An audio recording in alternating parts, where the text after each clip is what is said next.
किन ध्यान गर्दाखेरि आँखा बन्द गरिन्छ? एकदमै गहन प्रश्न छ।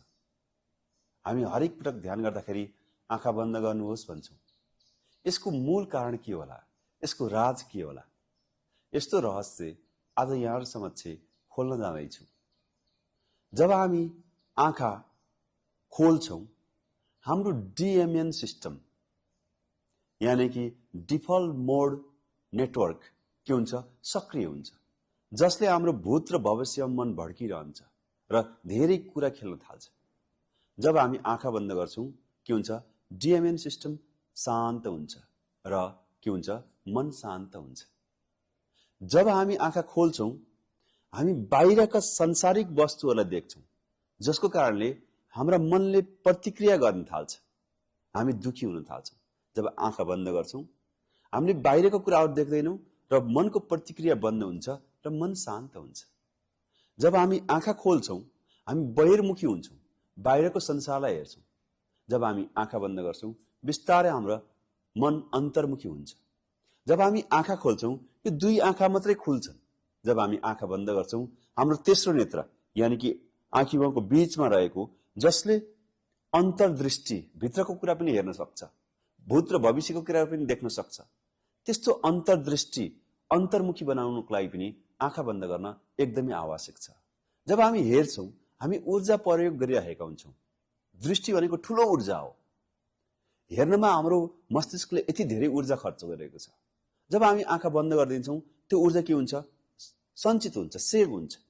अब हामीले त्यो ऊर्जालाई अरु केही काममा प्रयोग गर्न सक्छौं, ध्यानमा प्रयोग गर्न सक्छौं, करुणामा परिवर्तन गर्न सक्छौं, प्रेममा परिवर्तन गर्न सक्छौं। त्यही ऊर्जालाई हामी के अब अर्को डिरेक्सन दिन्छौं। जब हामी आँखा बन्द गर्छौं, के हुन्छ? हाम्रो नर्भ सिस्टमहरु कम डिस्ट्र्याक्टेड हुन्छ। हेर्नुस् है, जब हामी बाहिरको कुराहरु लिन्छौं, नर्भ सिस्टमहरु सक्रिय हुन्छन्। आँखा खोल्दाखेरि हामी बाहिरको कुराहरुलाई रिसिभ गरिरहेका हुन्छौं नि। त्यो अवस्थामा के हुनु पर्यो? हाम्रो नर्भहरु सक्रिय हुनु पर्यो, जसले गर्दाखेरि हाम्रो मेन्टल स्टेमिना के हुने भयो? घट्ने भयो। जब नर्भलाई शान्त पारिदिन्छौं, कुनै बाहिरी इन्फर्मेसनै छैन, यो अवस्थामा के हुन्छ? नर्भहरु हिल हुन पाउँछ। हाम्रो भित्रको चाहिँ मस्तिष्कका न्युरोनहरु सक्रिय हुन्छन्। जब बाहिर बन्द हुन्छ, भित्रको ढोका खुल्छ। हेर्नुस्, हामी जतिखेर बाहिर बाहिर बाहिर संसार संसार संसार संसार, जब हामी आँखालाई बन्द गरिदिन्छौं, बाहिरी संसार केही समय बन्द हुन्छ र अन्तरआत्माको आवाज सुन्न थाल्छौं, अन्तरआत्माको ब्युटी देख्न थाल्छौं। जब हामी बाहिरी संसारलाई देख्छौं, विचार धेरै सक्रिय हुन्छ। जब हामी भित्रको संसारलाई हेर्छौं, विचार एकदमै निष्क्रिय हुन्छ। त्यसले गर्दाखेरि हामीलाई गहिरो मानसिक शान्ति मिल्छ। दुईटा आँखाले सांसारिक विषयवस्तुलाई देख्छ, तर तेस्रो नेत्रले के देख्छ? आफूलाई देख्छ।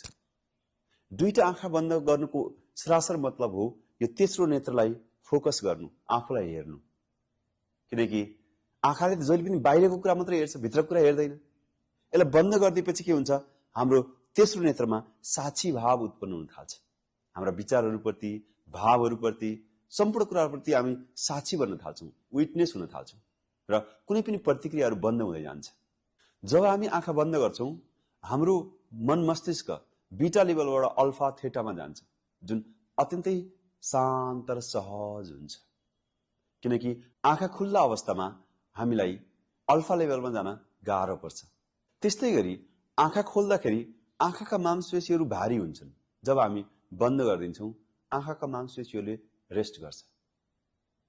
जति हामी आँखालाई बन्द गर्छौं, त्यति नै आफू भित्रको सौन्दर्यता प्रकट हुन थाल्छ। यहाँहरु पनि आँखा बन्द गरेर ध्यान गर्नुहोस्।